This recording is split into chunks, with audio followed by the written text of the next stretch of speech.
అందరికీ శనార్థులా.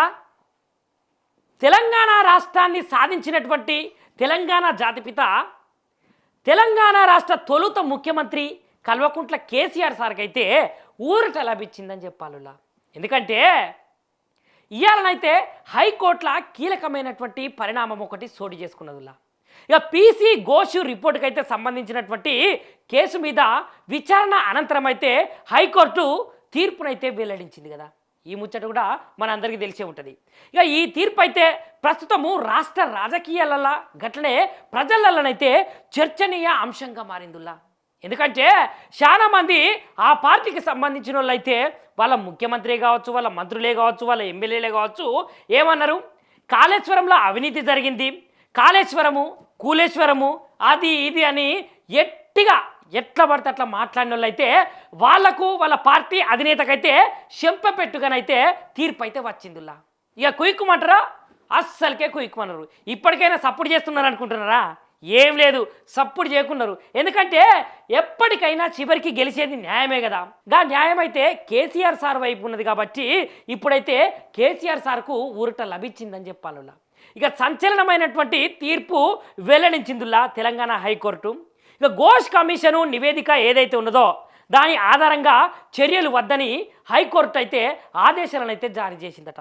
ఇక కేసీఆర్ గారితో పాటు Harish Rao sir, Smita Sabharwal madam, SK జోషికి అయితే ఊరట లభించిందని చెప్పాలి.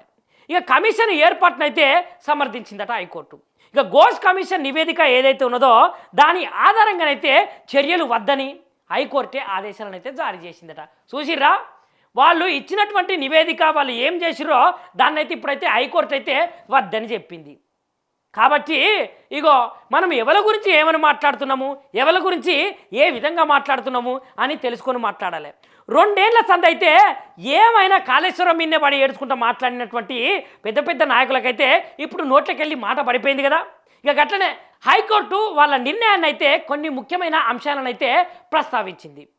ఇక రిపోర్ట్లో ఉన్నటువంటి విషయాల మీదనైతే స్పష్టత ఇవ్వడంతో పాటు సంబంధిత అధికారులకైతే కొన్ని సలహాలు సూచనలు కూడా చేసిందనే ముచ్చట కూడా మనకైతే తెలుస్తున్నది.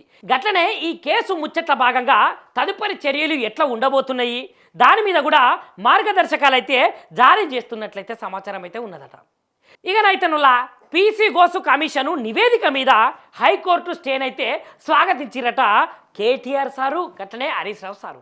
ఇక హైకోర్టు తీర్పు కాంగ్రెస్ కుట్రలకైతే చెంపపెట్టు, రాజకీయ పరంగానైతే కక్ష సాధింపు కోసము వ్యవస్థనైతే బదనాం చేసే కార్యక్రమమే చేసిరని వాళ్ళైతే మండిపడుకుంటా కాంగ్రెస్ పార్టీ యొక్క పని తీరునైతే ఎండగట్టుకుంటా మాట్లాడిరు. కేటీఆర్ సార్ అయితే ఒక ముచ్చట అన్నాడు. ఏమన్నాడంటే అది పీసీ ఘోష్ కమిషన్ కానే కాదు, ముమ్మాటికి అది పీసీసీ నివేదిక అని సార్ అయితే ఎప్పుడో చెప్పిండని ఇగో ఇప్పుడు చెప్పుకుంటా మాట్లాడిండులా. ఇక అది ఇవాళనైతే రుజువైంది, నిజమైంది, అక్షరాల ఇది నిజము అని సార్ అయితే తెలిపిండు. కేటీఆర్ సార్ అయితే సత్యమేవ చేతే ప్రాథమిక హక్కులు, సహజ న్యాయ సూత్రాలను అయితే విమర్శించుకుంటా నడిపినటువంటి విచారణ ఉన్నత న్యాయస్థానము తప్పుపట్టింది. ఇక దీంతో అయితే కాంగ్రెస్ ప్రభుత్వము రాజకీయ కుట్రలు బయటపడ్డాయని సార్ అయితే వెల్లడించుడు. ఇక ప్రజా సమస్యలు పక్కన పెట్టి డ్రామాలు ఆడినటువంటి రేవంత్ రెడ్డి నిజస్వరూపం అయితే హైకోర్టు ఇచ్చినటువంటి తీర్పుతోటైతే తేట తెల్లగైందని హరీష్ రావు సార్ కూడా మాట్లాడిండు. ఇక ఈ తీర్పుతోటైతే కేసు కొత్త మలుపు తిరిగే అవకాశాలు ఉన్నాయని కొంతమంది నిపుణులు అయితే భావిస్తున్నారు.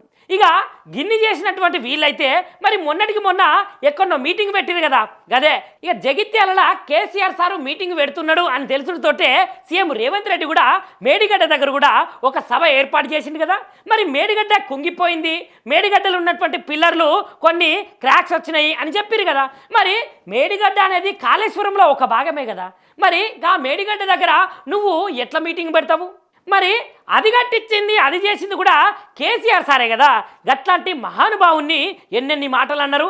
ఇవాళ కోర్టు ఇచ్చిన తీర్పుతోటైతే కాంగ్రెస్ వాళ్ళు అయితే మొత్తానికే నోర్లు మూసుకునే పరిస్థితి అయితే వచ్చింది.